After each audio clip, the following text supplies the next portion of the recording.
Hello and welcome back to the Target Transfers podcast, the #1 heat printing podcast in the world.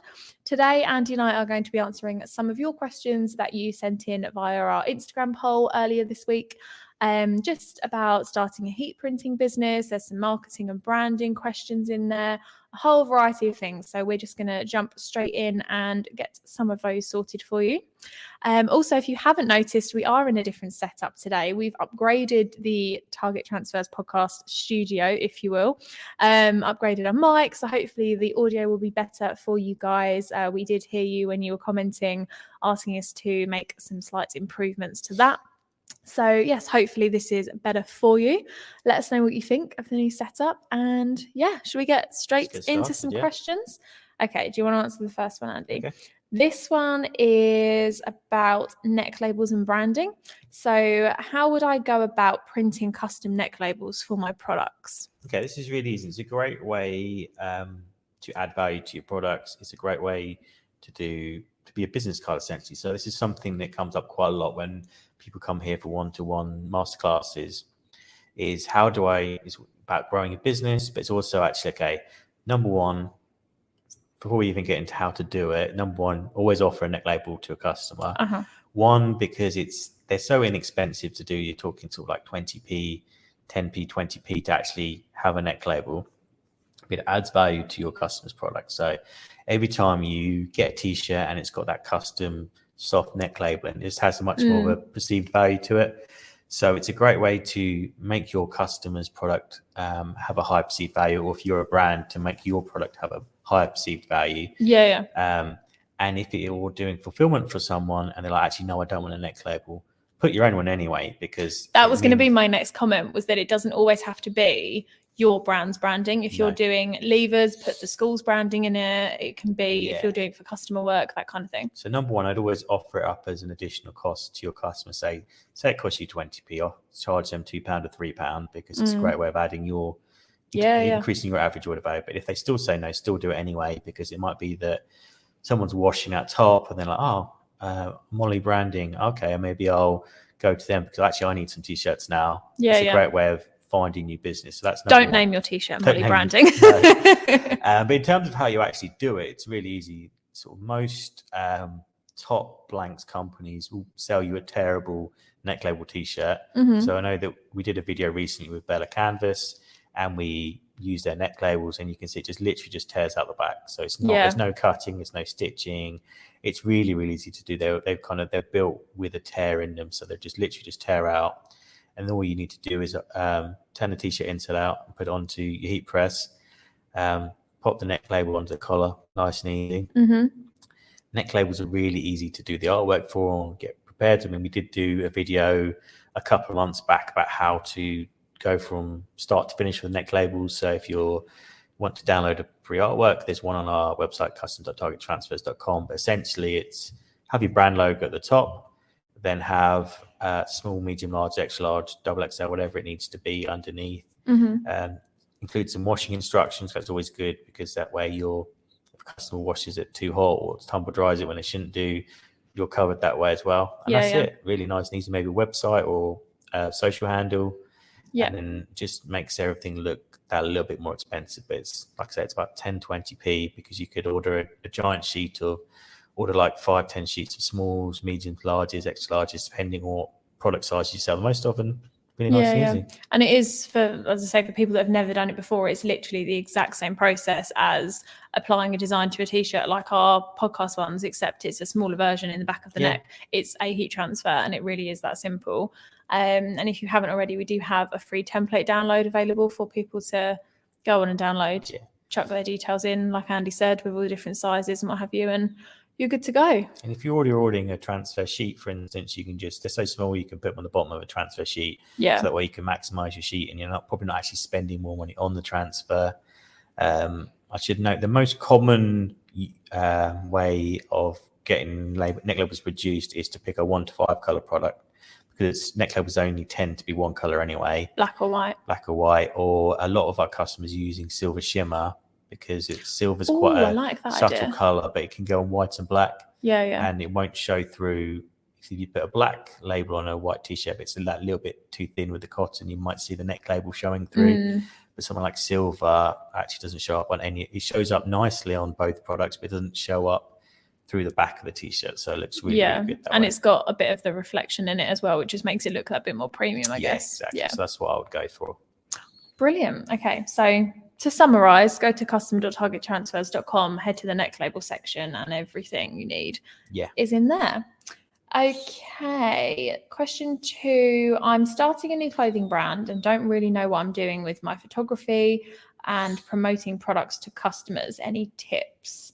So I'm assuming at this point they've already got the product. It's just how to get it across to customers. Have you got anything you'd like to add to that one?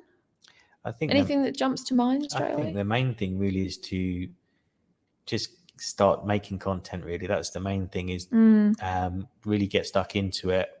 I mean, you can probably talk to better than I can do in terms of how to block time out and really get stuck into it. The main thing is to not just say you might work in Monday to Friday and just be like once a day, be like, oh, I guess I should make a photo and post something. It's actually having a content calendar and actually spending a couple of hours or half a day making all the content you need for a week or 2 weeks or a month, and being really organized about it. That way you can get a lot more volume and cover every single social platform that way as well. Yeah, and I would definitely recommend to make a bullet point list of the content that you want to create, even if you don't know how you're going to do it or you don't have the product for it yet or anything like that. Make a list of what you want your platforms to look like and what content you need for the website. Like, for example, you might have a banner across the top of the website that needs to be quite zoomed in on a particular product that you're going to maybe make slightly transparent, that kind of thing. But then for socials, you might need more of a zoomed out picture with a few close-ups that's a lot clearer and things like that. So make a really, really in detailed list of what you need for what platform.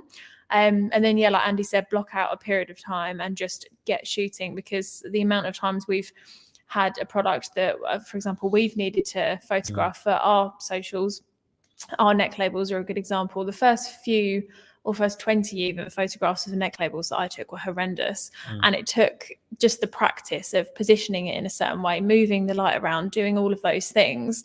And then you find the sweet spot of what you're looking for. And once you've figured that out, you just do it on repeat and you know what works for your products. And especially like videos and things like that, just prop your phone up and film a behind the scenes, and that raw, authentic content is what people are really liking at the moment. So yes, you need finalized product images and things like that, but for socials and especially like Instagram, TikTok, Reels these days, you'd need that sort of behind the scenes content as well. So number one piece of advice is just get started. And the second one is just practice. Yeah, and I would add that people buy from people. So you probably find that your story about why you've got a brand or why you've got a fulfillment company is much more interesting than you give yourself credit for. I mean, we had that interview when Darren from Squeezed Orange came in about a month or so ago. And Darren's obviously a leading screen printer in the UK, and that's kind of what he's most famous for at the moment. But he's also had that history of being a championship jet ski rider. So actually, you might find that the reason I would say encourage you to actually talk about why you're doing what you're doing, who your customers are, talk to them, because they'll buy into you and want to buy products from you off the back of that. Cool. Okay, third one, I've got a heat press, but I'm struggling to get enough work. Do you have any suggestions on how I can increase this? Yeah, so this is something that comes up again in the masterclasses quite a lot. Masterclasses. Masterclasses. Is, someone comes in, they've probably got a few orders, they've got enough to kind of get started, but it's not quite enough to actually turn it into a full-time business, or they kind of run out of a little bit of steam after the initial get-go. And one thing that we always say is actually think about what you have locally. So obviously you want to sell in the UK and probably Europe and maybe even the US as well. That's the dream, because the more customers you have, the more sustainable your business will be. But a lot of especially from the fulfillment side of things, a lot of our businesses that we work with still get a lot of business locally. So I would say you've got a heat press, so you can the hardest part is learning how to make the product, and then the next hardest part is selling the product. So you've got half of the job done, but you know how to create a top product. So I'd say actually, go onto Google Maps and find the nearest industrial estate or and then the next nearest industrial estate, and actually just put yourself out there and be actually, look, here's my quality product, get some samples done, maybe get some samples done that look like they'll work. With Ultracolor Max, you can just order one now, so you could get a load of example work done. Just go and knock on doors or phone people up and say, actually, look, I'm the nearest heat printer to you. I can turn things around quickly because they've got support. They've got heat press. They've got us supporting them with 2-day turnaround transfers. So you can get the product to a customer in like 3 or 4 days. And it'd be the highest quality. The highest quality, the best version they could possibly give to that customer. So a great way. I think Martin, our MD here, always says, look for the chimneys around you when you get out the front door. Because you never know. That's how many potential customers there are. That's quite an interesting expression, isn't it? Yeah, start local, try and grow that way. Word of mouth is still very big for garment printers. So actually, in local areas, especially. In local areas, I say, actually, I got my stuff from so and so.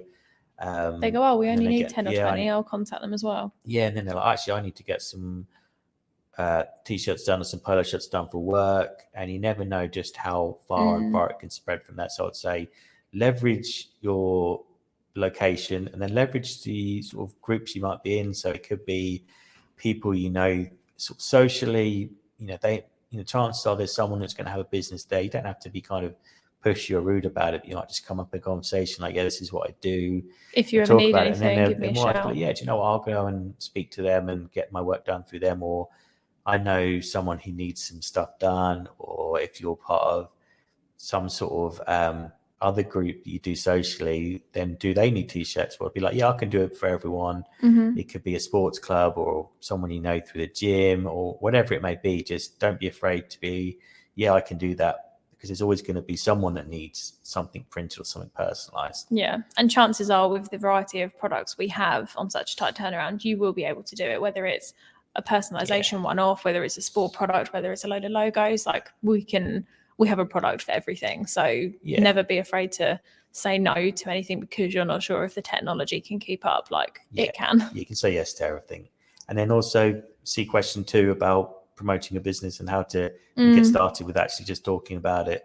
You might say, okay, I haven't had enough business, but sometimes the way to look at it, you haven't done anything wrong, but have you done the right thing? Yeah. So actually, I've got an Instagram account, but have I actually posted enough on it? Have I actually done a story on it? Have I actually really told people why they should buy from me? Have I hashtagged it? Yeah, that kind of thing. Yeah, so that'd be my, again, is to get stuck in, but just leverage your location. Yeah, so I suppose it's everything, isn't it? It's local sports clubs, it's PTAs at school, parents, dance clubs, anything like that. It could be 10 people or 50 people. Yeah, and they're all customers, potential customers. Yeah. Cool. This one leads nicely and naturally. I want to introduce sports garments to my business. What's the best way to add logos / branding onto these? Multiple products for that. Yeah, I guess it. Yeah, it's just as easy as doing it onto a t-shirt or hoodie. Really, it's just a case of buying a few vests and leggings, whatever it is you're looking to do, and don't mind testing on them. Just test. Yeah, and everything. It's very easy to get a stretchy transfer because everything we do stretches as standard as a transfer. If it's vinyl, we've got stretchy vinyls. That's quite easy, to be honest with you. Yeah, and subly blocker as well. Yeah, it's just getting used to actually decorating on those types of garments, mostly because they've got different types of stitching and different types of seams to traditional t-shirts and hoodies. As long as you can isolate the areas, you'll be fine. And then it's just a case of understanding. I guess the biggest thing that people will come up against is the burn point for things with lycra, and so a lot of sportswear tends to prefer lower temp products. So in that instance, would you point someone more towards Ultrascreen subly blocker transfers? Because obviously if they've got a certain amount of dye in them, they're going to want to have that extra layer of protection behind them that the blocker gives. Yeah, but probably. You'd want a lower temp application for that, like the Ultra Color that's 120 versus 160. Yeah, I'd say probably Ultra Color over screen, even if it's single color, because Ultra Color goes down at 120, and a lot of stuff that tends to mark up will be more like 130, 140. Okay. So you're kind of well below the point where polyester or lycra wants to singe a little, have those press boxes. Would it work with something like Grip Flex, maybe like a thicker Yeah. cover using, because if somebody, for example, was ordering Max, which fuses at 145, could they potentially fuse onto like Lycra leggings or something with Ultra Max, but cover it over with a thicker cover, or would that just not fuse properly? I would say probably to start off with, that might be overcomplicating things. If it's your first foray into sportswear, Stick keep with it simple. not Max, normal Ultra Color. Yeah, stick with Ultra Color, 120 120 fuse, and just get used to actually putting logos on sportswear first. Yeah. And then go from there. Then once you're like, okay, I like that, but I wish it would look like this. Then try and complicating it a bit more, but just try and break it. Yeah, with a normal heat press first. And I guess if people are already ordering Ultra Color, then whacking a couple of extra designs on the bottom to test isn't really losing out on anything. Whereas if you were ordering, like, I don't know, say for example, a load of Ultra Colors purely to test and you didn't want to waste them all, like that's fair enough. So if you're already ordering Ultra, then put a few random, or even your current designs, just testing how they work on the material. Yeah, I mean, pretty much, we have a vinyl or a transfer that go onto any sports related material or gym related material. So that's easy. It's just a case of picking the blank garment you want and then testing from there. But don't be afraid to try and break it. So from a price point of view, say for example somebody doesn't necessarily have a massive order, say it's 20 or 30 logos and they wanted single color, would it be cheaper for them to choose like something like Premium Plus vinyl over Ultra Color if they had the time to weed the vinyl, or is everything at this point easier with Ultra? I think it's probably it's always easier with Ultra, because once you get sort of 10 units, so you go transfers anyway, because you're gonna lose money spending all that time weeding. I think it probably simpler. It depends if you've not got a vinyl cutter, then definitely 100%. Don't buy one to do. But I think I'd probably still go with Ultra because I want that 120 fuse temperature. Yeah. Cool. Okay. Question 5. How do I find a price for my transfer order on your website? This is something we've had quite a few messages on recently, and it's actually quite simple. A few people have actually commented on our social post and said, you're hiding the price point. And I'm like, it's different for every single order. Like, we have base prices, but then obviously depending on for screen, how many colors you order, it changes, your quantity, it changes, so that our customers have the best price point is the whole reason we do that. But the easiest way to get a price is 2 ways. You can either go onto the pricing page on our website, and that has the grids of every single transfer, every single quantity, and that gives you a price per sheet, which again, you can gang sheets, so you can add more than one, which cuts the cost down by 5, 10, 20, even more. Or you can upload your actual design or gang sheet to the EasyView designer, and that will give you a price. You just input the quantity and it will tell you how much that will cost. I think that's the thing to remember, is that I know that historically transfer ordering has not been the most straightforward thing, but since we introduced EasyView almost 2 years ago, actually we just kind of made a decision just to be like, the price is the price, and it's very easy for everyone to find it. So there's no hidden costs. You add VAT at checkout, sure, but everything else, there's no screen costs that we're going to charge you somewhere down the line. It was try and make it simple, because we know a lot of our customers don't order between 9 and 5. So actually, if you need to order at 10 to midnight, it's not going to stop. You can still get that order in. So it's very transparent with pricing. So it's just get stuck in, and because you'll let the work dictate what you need to order. And then you can play around with price breaks. If you wanted to order 37 of a particular transfer, you can do that as well. There's no. Think Moonpig. If you can order a card on Moonpig, you can order transfers on EasyView. It's the exact same thing. Okay, cool. And while we're on the topic of websites, I just wanted to touch on, for EasyView, for example, we have FAQ pages, we have how to order pages, there's videos for absolutely everything on there. So if you need to find something in specific, then that's really easy to do. Everything is on the menu bar. And if you can't find something, which I'd be very surprised at because everything's very accessible, just send us a DM or a question and ask us. Cool. I'm currently printing my own designs onto t-shirts and was thinking of investing in a DTF printer. I thought it might be a good way to go for long-term use. What are your thoughts on this? This is an interesting one. I would say that, in all honesty, we have the best version of direct-to-film heat transfers. So as an international group, we've been developing our technology for a couple of years now. And in terms of how good the colors are, how easy it is to apply, how good it washes, when we launched Ultracolor Max just over a month ago, we had that commercially wash tested. So that is not an off-the-shelf solution. So if you want to have the best of the best, we can still look after you. I suppose it's for example, if you're already printing your own designs, you've already got a business, you're already making profits. From asking this question, this customer is probably borderlining the point where he's making enough profit to warrant taking everything in-house, which, okay, there are pros and cons to, but for the sake of how much control you get from using transfers and fusing them yourself, there's not that much difference.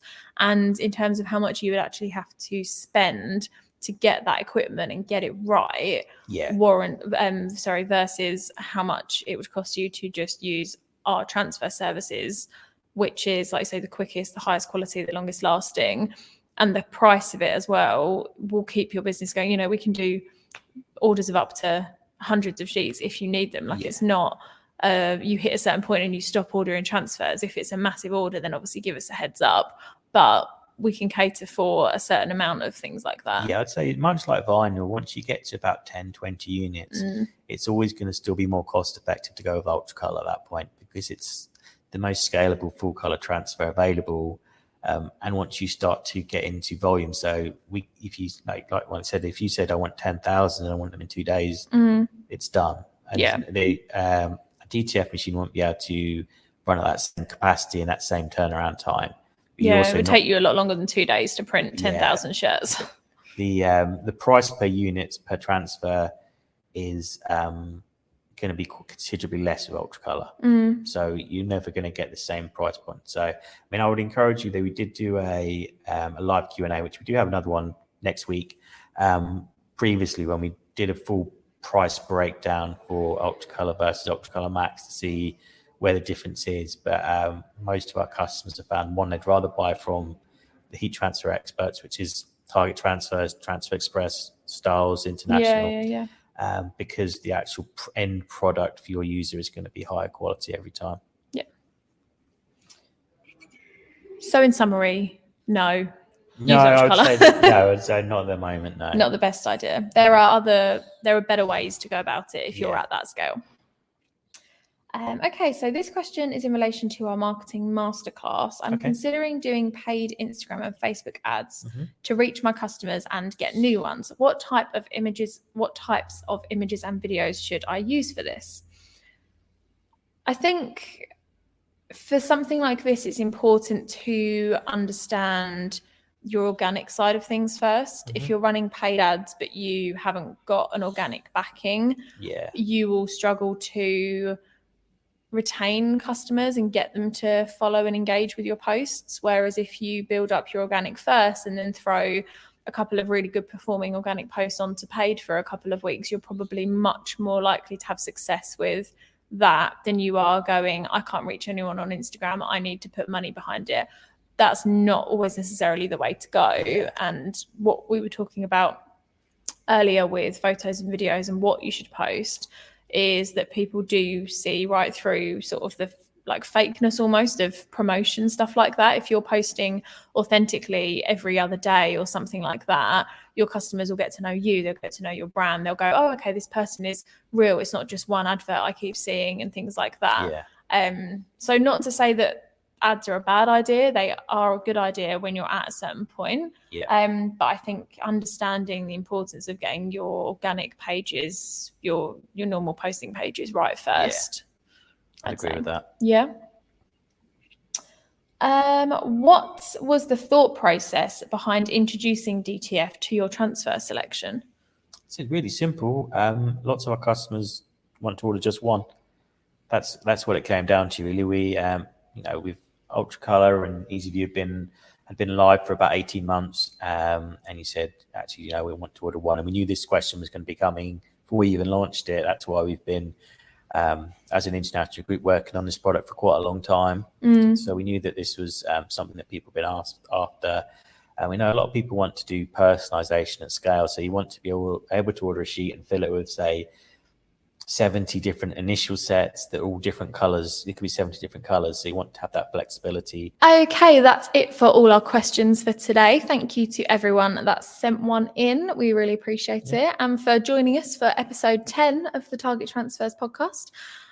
Just to mention before we go, we do have an offer running in July for our quick slip protectors for the Platons. So if you order a heat press before the 31st of July, the correct size for your press will automatically be added to your basket.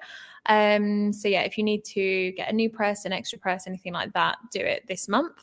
And make sure to follow us on socials. It's at Target Transfers and at Target Transfers Podcast for all of our product updates, podcast updates, behind the scenes. Yeah, I think that's everything. That's it from me, yeah. Brilliant. Thanks for listening, everyone. Thank you.